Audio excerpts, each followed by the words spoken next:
이번 사연은 많은 연세에 혼자 사시는 시어머니에게 독한 소리를 하며 산다는 며느님의 사연인데요.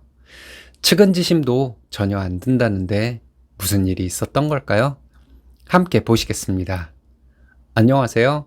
20대 후반 어린 나이에 결혼해서 이제 곧 마흔이 되는 여자입니다.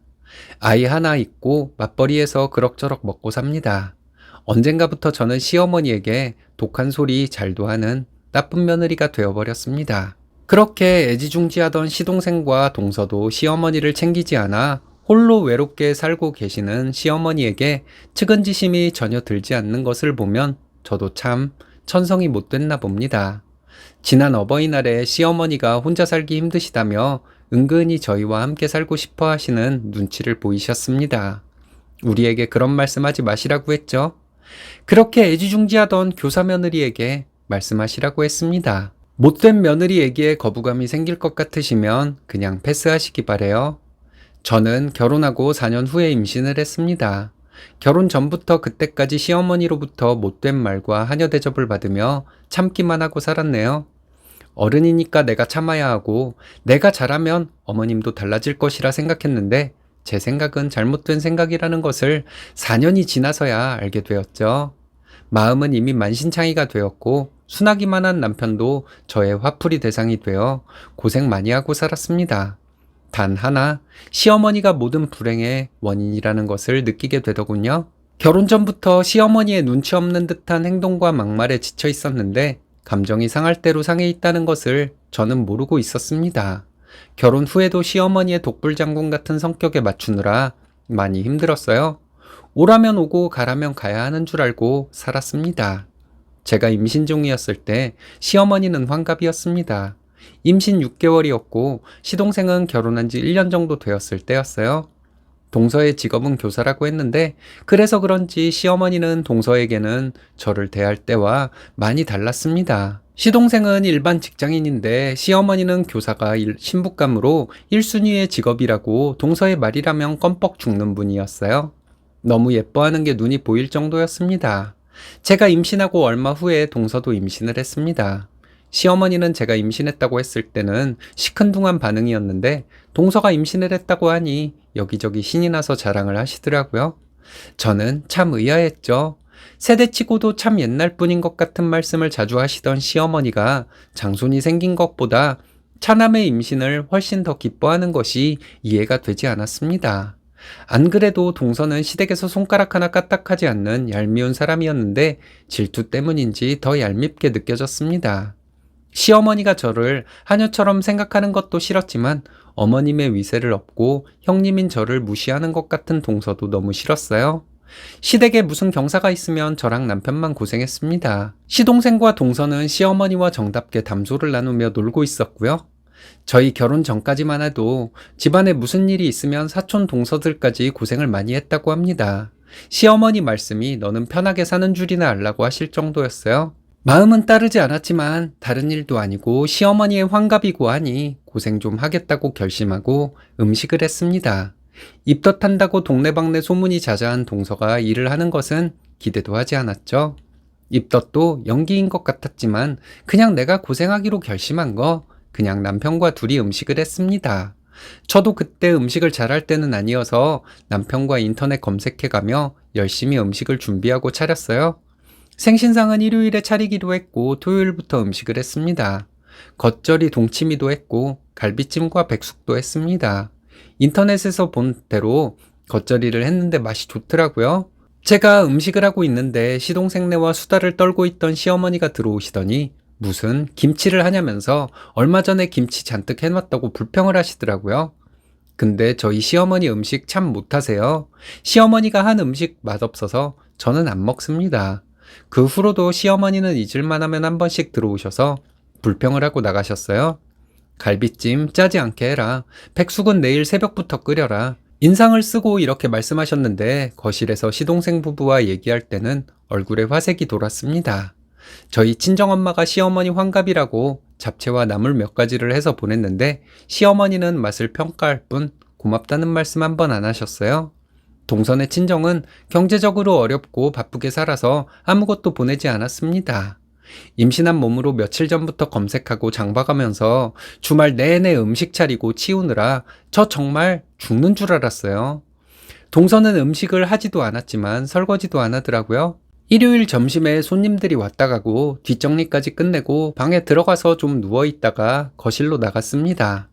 시어머니는 갈비찜은 좀 더 짜게 했어야 했고 너네 엄마가 보낸 나물도 간이 좀 약하다고 음식 평가를 하시더군요. 순간 욱하고 올라오는데 억지로 참고 있었습니다. 시어머니는 몇 달 후에 남편 사촌동생이 결혼한다고 하시면서 모두 결혼식에 꼭 가야 한다는 말씀을 하셨습니다.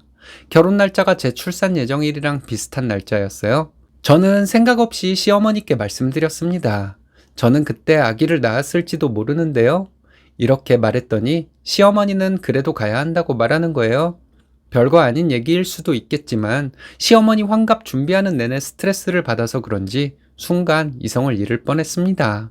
동서는 갈 때 제가 만든 겉절이 맛있다고 좀 싸가지고 가도 되냐고 하는데 시어머니 얼굴이 사색이 되더군요. 그 맛없는 걸 뭘 가져가려 하냐 하더니 얼마 전에 시어머니가 김치 잔뜩 해놓았으니까 그걸 가져가라고 하셨어요. 너무 화가 나서 저도 모르게 이런 말이 튀어나왔습니다. 어머님이 한 음식 맛없어서 못 먹겠던데요. 시어머니는 저를 노려보더라고요. 시동생과 동서도 긴장을 한 표정이었습니다. 집에서 키우는 개만도 못한 제가 시어머니에게 그런 말을 했으니 난리가 날 것이라고 생각했나 봐요. 어머니가 한 음식 맛이 없기도 하지만 어머님한테 기분이 나빠서 어머님이 한 음식을 안 먹는 것이라고 말했어요. 시어머니는 말 다 했냐고 소리를 지르시더라고요. 지금 소리 지르신 거냐고. 어머님 환갑 준비하느라 임신한 몸으로 며칠 동안 고생한 며느리한테 고맙다는 소리는 못하고 음식 평가나 하며 철딱서니 없게 구는데 그럼 내 입에서 좋은 소리가 나오겠냐 했습니다. 시어머니는 어른한테 말하는 꼬락서니 보라면서 욕지거리를 하더군요. 남편이 버럭 소리를 지르면서 시어머니에게 마음대로 하고 사시라고 했습니다. 우리가 아무리 착하게 살려고 해도 고생만 하고 욕이나 먹는 짓은 그만할 것이라고. 그렇게 사랑하는 동생네랑 행복하게 사시라고 하고 제 손을 잡고 나왔습니다. 시어머니는 자식이 다 그 정도는 하는 거지 뭐 그리 대단한 일 했다고 생색을 내냐면서 나도 너네 같은 자식 필요 없다 하시더라고요. 그날 이후로 1년 정도 시어머니와 연 끊고 지냈습니다. 아이가 태어났다는 것을 남편 카스를 보고 시동생이 시어머니께 말씀드렸나 봐요. 시어머니가 병원에 온다는 것을 남편이 이런지하에 거절했다고 합니다. 남편이 시어머니 전화번호를 차단하고 있었는데 시어머니가 문자를 보내셨대요. 남편은 문자로 오지 마시라고 했답니다. 그리고 시동생과 동서 사이가 위태롭게 되었답니다. 아이를 낳고 동서가 사기 결혼을 했다는 게 밝혀졌대요. 동서 직업이 교사라고 했는데 알고 보니 기간제 교사였다고 합니다. 거짓말을 했던 동서는 사과 한마디 없이 당당했다고 하네요. 시동생에게 주제를 알라고 했답니다. 기간제 교사라도 만나서 결혼한 걸 감지덕지할 것이지 대학 같지도 않은 대학 나온 주제에 뭔 말이 맞냐고 했다네요. 시어머니가 나중에 시동생과 동서를 불러서 얘기를 했는데 그 자리에서도 동서는 시어머니에게 소리까지 지르고 난리도 아니었다고 합니다. 잘 살고 있는 아들과 며느리 불러다 잡들이하는 못된 시어머니라고 하면서 형님이 왜 어머님과 연 끊고 사는지 알겠다고 자기도 이혼하던지 연 끊고 살던지 하겠다고 말하고는 그 후로 시어머니를 안 보고 산답니다. 시동생만 시댁에 가끔 왔다 간다는 얘기를 들었어요. 저희 아이 돌 지나고 몇 달 후에 시어머니가 남편에게 문자를 보내서 남편이 시어머니와 통화를 했는데 그때 이런 얘기를 하셨다고 합니다. 남편은 그냥 무덤덤하게 듣고 말았대요. 시어머니는 저에게 사과를 하고 싶다고 하셨답니다. 남편은 쓸데없는 행동은 생각도 하지 말라고 했대요. 아이가 초등학교에 입학할 무렵에 다시 시어머니와 왕래를 시작했습니다. 시동생네는 저희보다 조금 먼저 시댁과 왕래를 시작했고요. 저희와 시동생네는 명절과 어버이날 빼고는 거의 가지 않았습니다. 저는 용건이 있을 때만 시어머니와 간단히 통화하는 정도이고 그것도 부담스러울 때는 남편이 시어머니와 통화를 합니다. 지난달 어버이날에는 이런 일도 있었어요. 저희와 시동생네는 시어머니를 모시고 함께 식사를 하는데 시어머니가 이런 말씀을 하시더라고요. 이젠 나이 들어서 일도 하기 힘들고 혼자 사시는 것도 힘들다며 저희를 쳐다보셨습니다. 실소가 나오더군요. 제가 만보가 못 됐는지 모르겠지만 시어머니가 무릎이 안 좋아서 병원을 다니신다는 말을 들었을 때도 저는 짠하다는 느낌 전혀 없었습니다. 저와 남편을 번갈아 쳐다보시는 시어머니에게 제가 말했어요. 어머님을 모시고 살 마음은 전혀 없다고요. 몇 년간 어머님께 받았던 멸시는 100년이 지나도 잊혀지지 않을 것이라고 했습니다. 애지중지 이뻐하던 교사 며느리에게 의지하시라고, 우리도 자식이니 어느 정도 돈을 낼 마음은 있다고 했는데 시어머니는 고개를 숙이시더라고요. 미안한 마음도 짠한 느낌도 전혀 없었습니다. 동서는 아이를 낳은 후로 일을 하지 않았기 때문에 시동생네는 넉넉하지 못한 것으로 알고 있습니다. 어쨌든 저는 그런 마음이니 시동생과 동서가 알아서 하라고 했어요. 제 마음이 이렇네요. 속이 좁다고 욕하실 분들도 있을 테고, 그래도 도리는 하라고 말씀하시는 분들도 있을 것 같아요. 하지만 마음에도 없는 행동은 하고 싶지 않습니다. 본인 엄마이니까 남편이 시어머니를 챙긴다면 말릴 생각은 없어요. 남편이 제 눈치가 보여 자기 엄마를 모른 채 하는 것 같지도 않습니다. 우리 아이 뱃속에 있을 때 엄마가 했던 행동은 우리 아이까지 무시한 것이라며 남편은 지금까지도 서운해합니다. 남편과 함께 불효하는 막되먹은 며느리 얘기 들어주셔서 감사합니다.